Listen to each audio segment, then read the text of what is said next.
আসসালামু আলাইকুম। আশা করি সবাই ভালো আছেন।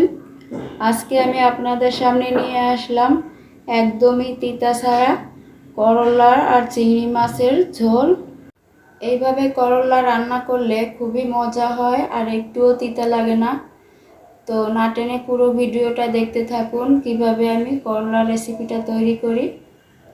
প্রথমেই নিয়ে নিলাম করলা, ভালোভাবে ধুয়ে পরিষ্কার করে নিয়েছি। এই যে ছোট ছোট করে এভাবে কেটে নিয়েছি। আপনারা চাইলে এর চেয়ে পাতলা বা মোটা করে কাটতে পারেন, কোনো সমস্যা নেই। দিয়ে দিলাম একটা আলু। এখন পরিমাণ মতো লবণ দিয়ে আর কিছুটা হলুদের গুঁড়ো দিয়ে এই করলাটা খুব ভালোভাবে মেখে কিছুক্ষণ রেস্টে রেখে দেব। এভাবে রেখে দিলে এর তিতাটা বের হয়ে যাবে। এবার নিয়ে নিলাম চিংড়ি মাছ, কেটে ধুয়ে পরিষ্কার করে নিয়েছি। এখন দিয়ে দিলাম লবণ আর হলুদ মেখে চিংড়ি মাছগুলো প্রথমেই তেলে ভেজে নেব। চুলায় একটা কড়াই বসিয়ে দিয়ে দিলাম পরিমাণ মতো সয়াবিন তেল। তেলটা গরম হয়ে গেছে, এখন দিয়ে দিলাম চিংড়ি মাছগুলো। এইভাবে ভেজে চিংড়ি মাছগুলো রান্না করলে তরকারির স্বাদটা বহুগুণে বেড়ে যায়। খুবই মজা হয় এইভাবে রান্না করলে। নেড়ে চেড়ে চিংড়ি মাছগুলো ভেজে নেব। সাথে একটু পেঁয়াজ কুচি দিয়েছি, এটাও আমি ভেজে একটু বেরেস্তা করে নেব। এখন চিংড়ি মাছগুলো প্রথমে তুলে নিলাম। চিংড়ি মাছগুলো ভাজা হয়ে গেছে, বেশি ভাজলে আবার রাবারি হয়ে যাবে। নেড়ে চেড়ে পেঁয়াজগুলো ভেজে নিয়েছি, তুলে নিলাম। একই তেলে দিয়ে দিলাম সেই মেখে রাখা করলা আর আলু। করলা আর আলুগুলো খুব ভালোভাবে একটু ভেজে নেব। এভাবে ভাজলে দেখবেন তরকারি থেকে খুব ভালো একটা ঘ্রাণ এসেছে। আর করলাটাও তিতা হবে না, খেতেও অনেক মজা হবে। নেড়ে চেড়ে একটু ঢাকনা দিয়ে ঢেকে দিলাম করলাটা একটু ভালোভাবে সিদ্ধ হওয়ার জন্য।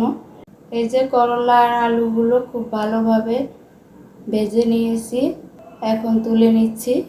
একই কড়াইয়ে দিয়ে দিলাম সামান্য একটু সয়াবিন তেল, দিয়ে দিলাম পেঁয়াজ কুচি আর দিয়ে দিলাম কাঁচামরিচ কুচি। ঝালটা আপনারা বাড়িয়ে কমিয়েও দিতে পারেন। পেঁয়াজ মরিচগুলো নেড়ে চেড়ে একটু ভেজে নিয়েছি। এখন দিয়ে দিলাম 1 চা চামচ রসুন বাটা। খুবই অল্প পরিমাণে মশলা দিয়ে আজকে আমি রান্নাটা করব। দিয়ে দিলাম সামান্য একটু পানি যাতে মশলাগুলো পুড়ে না যায়। নেড়ে চেড়ে একটু মিশিয়ে দিয়ে দিলাম লবণ স্বাদ মতো। আগে যেহেতু লবণ দিয়েছি এজন্য একটু কম দিলাম। দিয়ে দিলাম হলুদের গুঁড়ো অল্প একটু, কালারের জন্য দিয়ে দিলাম সামান্য একটু মরিচের গুঁড়া। নেড়ে চেড়ে মিশিয়ে নেব। দিয়ে দিলাম আধা চা চামচ ধনিয়ার গুঁড়া। নেড়ে চেড়ে মশলাগুলো খুব ভালোভাবে এখন একটু কষিয়ে নেব। আর একটু পানি দিয়ে দিলাম মশলাটা ভালোভাবে কষানোর জন্য। মশলাটা খুব ভালোভাবে নেড়ে চেড়ে কষিয়ে নিয়েছি। এখন দিয়ে দিলাম ভেজে রাখা করলা আর আলু। নেড়ে চেড়ে একটু কষিয়ে নেব। এবার একটা ঢাকনা দিয়ে ঢেকে আরও কিছুক্ষণ করলাটা কষিয়ে নিব।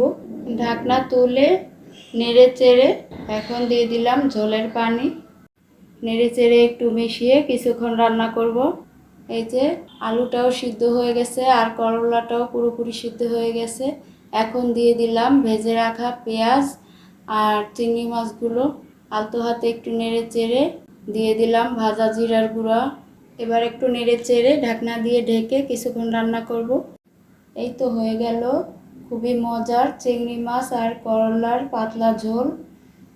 এই গরমে এরকম একটা রেসিপি হলে খুবই মজা হয় খেতে, স্বাস্থ্যের জন্য খুবই উপকারী।